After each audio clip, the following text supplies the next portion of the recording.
Tony Stark was able to build this in a cave with a box of scraps. Yes, Tony Stark did build his suit in a cave with a box of scraps.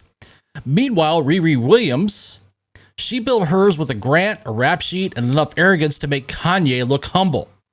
Welcome to Ironheart, Marvel's shiny new mistake and the answer to a question nobody asked. What if Iron Man was written by Tumblr?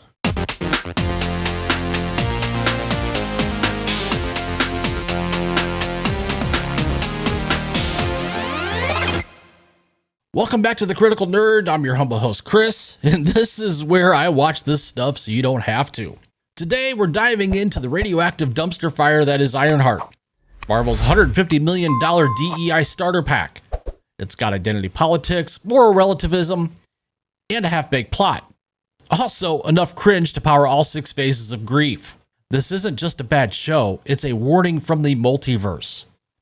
Let's break down episodes 1 through 3 of Ironheart, or as I call it, Iron Flatline.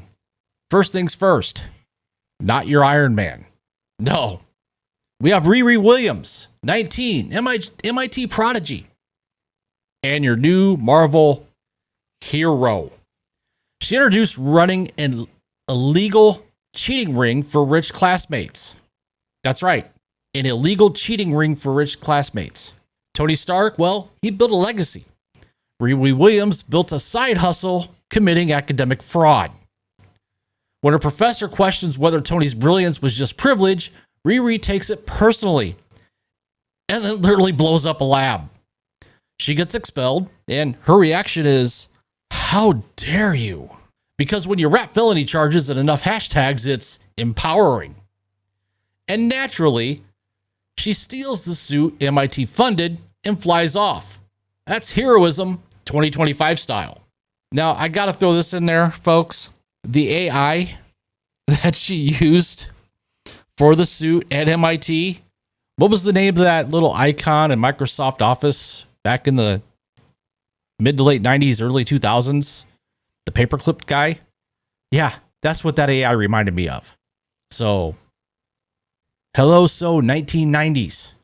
So Riri, can't even talk, can't even say her name right, heads back to Chicago. Never mind the fact that she crashed and, not a scratch on her. So physics, yay. So Riri's in Chicago, she's broke and she's looking for purpose. Enter in Parker Robbins, aka the Hood, who recruits her into the most diverse gang of TikTok stereotypes ever assembled. We have a drag hacker, lesbian bruisers, a literal clown, and Eric Andre for vibes. And the plan? Steal from tech billionaires with magic.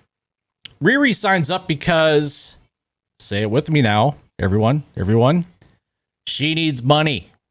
Because crime is bad unless it's quirky, inclusive crime. That is called character development. Now, to fix her suit, Riri clones her brain and accidentally resurrects her dead best friend Natalie as an AI. Yeah, because that's so a thing now. Natalie appears as a glitchy hologram who nags, jokes, and drops bangers like, bruh, while scanning people's vibes. It's like if Siri smoked weed and went to high school in the south side of Chicago. One minute she's giving tech advice, the next she's throwing sass like a rejected Disney Channel pilot. This is Marvel's idea of emotional depth now. Ghost Alexa with attitude. And what about Tony Stark? He's not honored, he's mocked. Lines like, would Tony be Tony without $1 billion? Yeah, he would. He's Iron Man. He's not trust fund baby man. Meanwhile, Robert Downey Jr. phones in a surprise cameo from a closet in Malibu. Ironheart is iconic, he says, while blinking Morse code for, I need out of this contract. Marvel paid RDJ to sell this disaster, but even he can't save it. Because Ironheart is the worst swap since replacing Han Solo with some guy from Hail Caesar. Now, by episode 3, Riri's committed more crimes than most MCU villains. She lies, cheats, steals, joins a gang, and literally lets a man die. Not a villain kill, no. She lets him die because it's an inconvenient to help him. She lets him die because it's an inconvenient to help him. Then she says, I'm a good person, so it's okay. That's not heroic. That's sociopathy wrapped in Hot Topic armor. This is not a hero's journey. It's an ego trip with a Wakandan credit line. She's a narcissist in vibranium cosplay. Now let's talk tone for a second here. This show swings wildly from grief to slapstick faster than a Fast and Furious gear shift. Bad CGI, weightless action, and dialogue like, you want me to be small, but I refuse. Yeah, someone actually says that. Riri gets called Iron Ma, and her AI goes, bruh. And the villain uses magic stolen from a Halloween aisle. It's not just cringe, it's concentrated cringe. The kind that makes your soul leave your body like Doctor Strange in astral projection. Now let's talk about the fan and critic backlash here. Rotten Tomatoes. Let's talk about them for a second. Suspiciously certified fresh at currently 70% from the critics and 62% from the fans. Now, this happened magically overnight because as of last night, the fan score was like 32%. That's not a coincidence, is it? Wink, wink, nudge, nudge. IMDb currently, as of this recording, 3.8% out or 3.8 out of 10. That's depressing. Metacritic, they're sitting at 57. That's a fail, kids.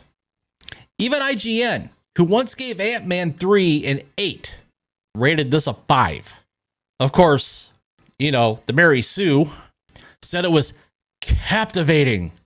And I say, yeah, of course they did. They'd call a colonoscopy iconic if the scope was female-led. Most fans aren't fooled, though. They see it for what it is, a DEI project pretending to be a story. And it's not working. This isn't just a bad show. It's Marvel's identity crisis, literally. They took a D-list comic character, gender-swapped Iron Man, and hoped social media would clap. But Ironheart is a lesson. You can't replace beloved characters with hashtags and call it progress. Tony Stark has flaws, but he grew. Riri has flaws and expects praise. Even Kevin Feige dumped this show with no fanfare, releasing 6 episodes in 8 days like it was radioactive. The first 3 were, of course, just yesterday. The next 3 will be next week. This was supposed to be Marvel's future. Instead, it's a footnote, a punchline, bruh in TV form. Almost, I'm beginning to sound like Will Ospreay here. Bruh, bruv. So there you have it, Ironheart. A show so bad, I almost miss She-Hulk. Almost. Hit that like button, subscribe to The Critical Nerd, and remember, Tony Stark didn't die for this. Marvel didn't just jump the shark. They built a suit for it, gave it a DEI backstory, and crashed it into a brick wall. Stay critical, nerds. I'll see you in the rubble. The Critical Nerd, out.